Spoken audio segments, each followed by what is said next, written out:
Hi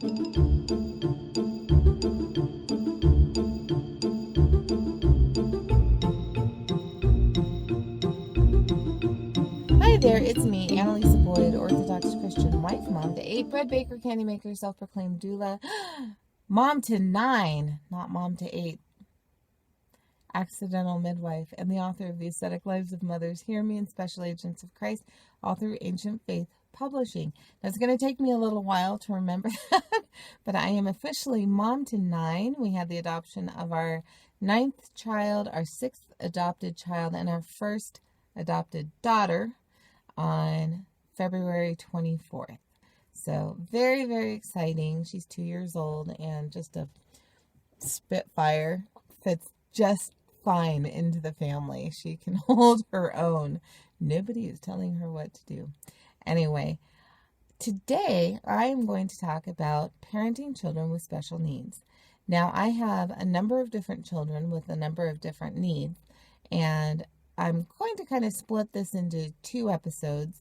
This episode, I'm going to talk about my one who has more developmental delays, genetic disorder, things that are more visible to the naked eye. And then next episode, I will be talking about my children who have more behavioral mental health type stuff going on. Being a parent of a child with special needs can be crazy. It can be exhausting. It can be overwhelming, and it can be beautiful, a beautiful, beautiful time in your life. For me, I don't think that God gave me any special superpowers in order to parent my special needs child. I didn't know it was coming. I do feel maybe I was a little more prepared than some other people because I had a grandmother with physical disabilities when I was growing up, and I've always been comfortable around children or adults with special needs. So that I would say is a blessing. But not everybody is coming from that place in their lives. A lot of people who acquire children with special needs through birth or adoption, this is their first go-round. They had no prior experience or knowledge about the disability that their child has. And it is amazing how we can become such experts on our child's needs. It's a wonderful thing. Now, I have gotten a couple emails from moms who have struggled both with how they've been received at church and how they've been received maybe in their families with having children with different kinds of disabilities. Some of these disabilities were more physical, developmental, or more obvious to the naked eye, and some of the disabilities that I've been contacted about are more the behavioral stuff. But I wanted to talk about some things to consider, whether you have a child with disabilities or not, within the context of the church. It's not going to be very long, I hope, but I think it can be useful. The first thing that we have to acknowledge and keep in mind, whether we are the parent or non-parent of a special needs child, is that a child or an adult with special needs within the life of the church is still an important, valuable, contributing member of the church community. You may be asking, well, how can this disabled person help in the church community? They can't help serve. There's not a whole lot they can do. Some of them are so disabled that they may be 20 and still seem like a 3 or 4-year-old. So how are they contributing members of the church? Well, they have been baptized.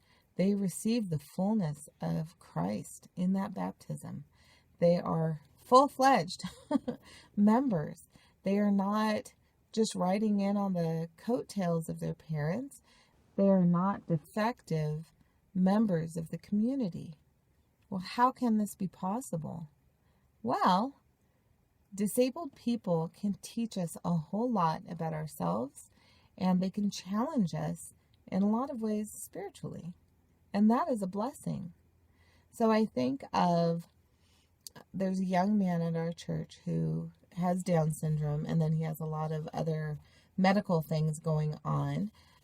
He's had a number of surgeries and things, and he's 20 years old. I didn't realize he was that old because he's so small. He's probably the size of a 12-year-old, but he's 20 years old, and he, ever since we've been going for the last 7 years to our church, he has been serving as an acolyte. He is an active member of the church, and he's wonderful. He's adorable. I think he provides so much to the church community that he's not aware of. He's not necessarily doing it intentionally, but he is providing something just because he is who he is. One of the things that our past choir director did, because this boy loves music, is he made him his own binder with all the church music in it. And this young man, it blessed my heart. It actually made me cry because I just thought it was the sweetest thing. So there he is. We sit up in the balcony, and he's down below, and he has his binder open, and he's conducting the choir.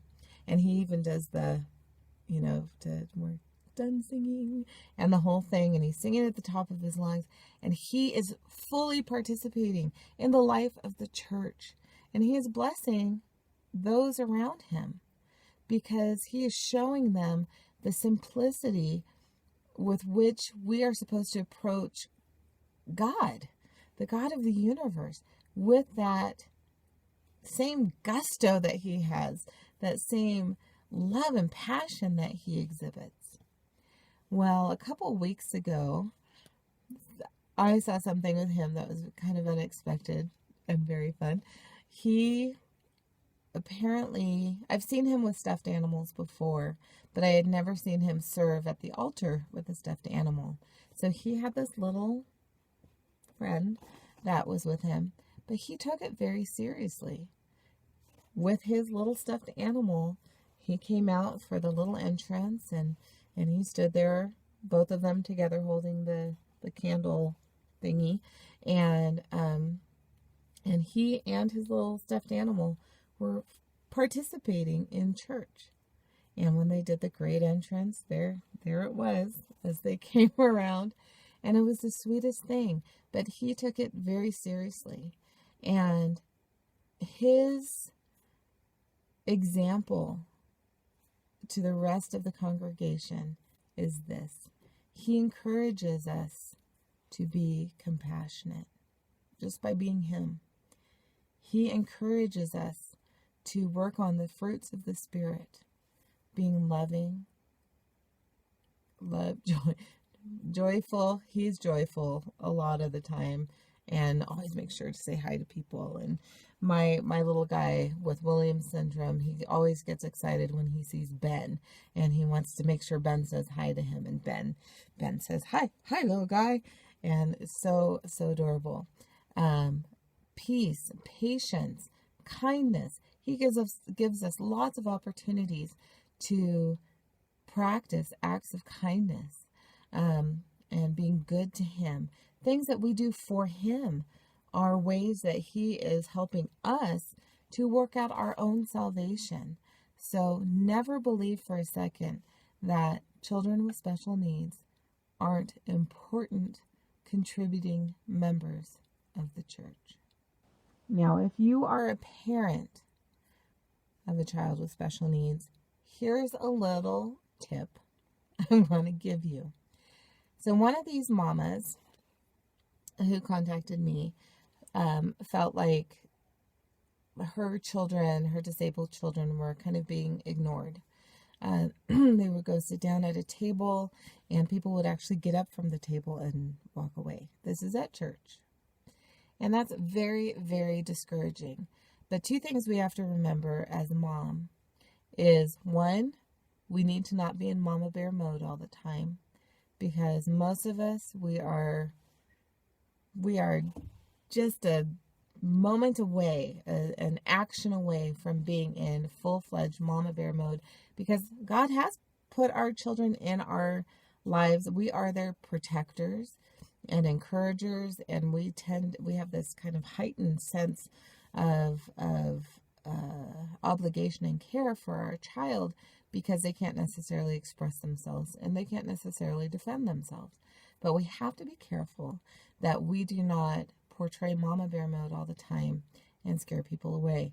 Also, something that I know we tend to do is because we are experts on our children, we tend to, if somebody asks us about our child and their disability, we tend to want to present the thesis, this whole ream of paper of information that we have had to learn out of necessity to understand the needs of our child and how to care for him or her in the best possible way. But we need to come up with a quick little, minute-long explanation. My child has Williams syndrome. It's a genetic disorder, but he really loves people. That is my Williams syndrome guy in a nutshell. He really loves people. Sometimes I have to add, if they have any kind of electronic device, he will factory reset anything you give him and or shut the power off. So be aware. And everybody says, oh, it's fine. And he always does it. And then they always say, well, I was warned. But it keeps it very lighthearted. And I think because we have such a passion and care and protective feeling for our children, sometimes our response can actually make people feel uncomfortable. And we need to be compassionate with others because many people have not encountered people with special needs, not on a real personal level. And so they have to learn what we had to learn. But we were forced to learn it because we were the parents. They may not have been exposed to special needs children or adults. They may have been raised in a home where that was considered defective, unclean, something you don't want to be around. And they have to learn how to think differently. And we can be compassionate with people. So those are my suggestions for parenting children with special needs. I will be back shortly to talk about parenting children with behavioral and more mental health type needs. So if you are a parent with children who have special needs, God bless you. And if you are not, God bless you. And let's keep on working at our salvation one mama moment at a time. Thanks.